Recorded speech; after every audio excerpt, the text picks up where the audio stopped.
Bismillahirrahmanirrahim. Assalamualaikum warahmatullahi wabarakatuh. Perkenalkan, nama saya Selviana dari kelas 22 3C Manajemen. Jadi di sini saya akan merangkum materi dari kelompok 4, yaitu rekrutmen tenaga kerja. Rekrutmen merupakan kegiatan yang dilakukan oleh perusahaan untuk mencari dan menarik calon pelamar kerja dengan potensi yang dimiliki untuk bekerja sesuai dengan kualifikasi dan kebutuhan yang telah diperlukan oleh perusahaan. Nah, menurut Mardino, tahun 2014, rekrutmen adalah proses untuk mendapatkan calon tenaga kerja yang memiliki kemampuan sesuai dengan kualifikasi dan kebutuhan suatu organisasi atau perusahaan. Adapun tujuan utama perekrutmen adalah untuk menunjuk seseorang ke tim kerja yang dapat melakukan pekerjaan yang diinginkan untuk memenuhi standar kerja yang disyaratkan oleh perusahaan. Meskipun ini adalah tujuan utama rekrutmen, ada 5 tujuan lain mempengaruhi caranya untuk memenuhi tujuan utama, yaitu yang pertama, perlu efisiensi anggaran perusahaan, yang kedua bersikap adil, yang ketiga untuk memenuhi kebutuhan perusahaan di masa depan serta kebutuhan sekarang, yang keempat untuk konsisten dan loyal terhadap perusahaan, yang kelima mengelola wajah publik perusahaan yang diperlukan dalam membangun corporate branding.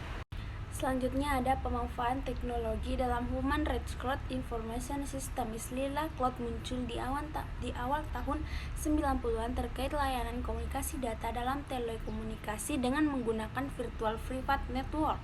Cloud computing adalah penyediaan sumber daya yang terdiri dari perangkat lunak, perangkat keras, dan pemrosesan melalui media web. Kegunaannya dalam penyebaran yang cepat, keserbagunaan, biaya rendah, dan skalabilitas telah menyebabkan penggunaan komputasi awan secara luas di seluruh organisasi dari semua ukuran, sebagian besar sebagai komponen kombinasi atau struktur awan.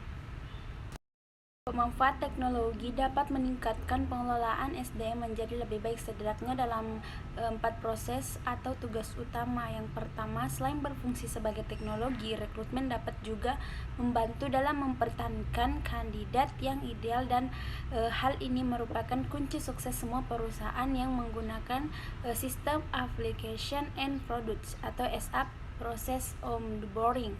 Yang kedua, berfungsi untuk membantu menetapkan pekerja baru untuk sukses dan dapat menciptakan proses onboarding yang smooth. Sebagai solusi teknologi berbasis cloud tersedia untuk digunakan dalam departemen dalam cloud, perangkat seluler, atau lokasi dengan sistem masuk tunggal. Ini berfungsi sebagai sistem informasi sumber daya manusia HRIS, tetapi dengan manfaat keamanan tambahan untuk departemen IT.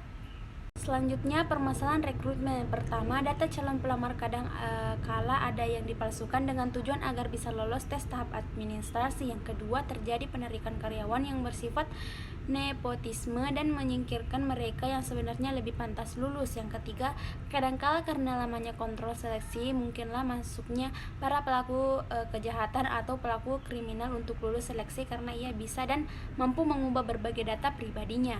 Yang keempat, tim rekrutmen dan seleksi ada kalanya tim memiliki tingkat emosional yang tidak stabil dan terkendalikan dengan baik, sehingga keputusan mungkinlah ada kesalahan. Nah, itulah tadi rangkuman mengenai rekrutmen tenaga kerja. Mohon maaf bila ada kesalahan. Wassalamualaikum warahmatullahi wabarakatuh.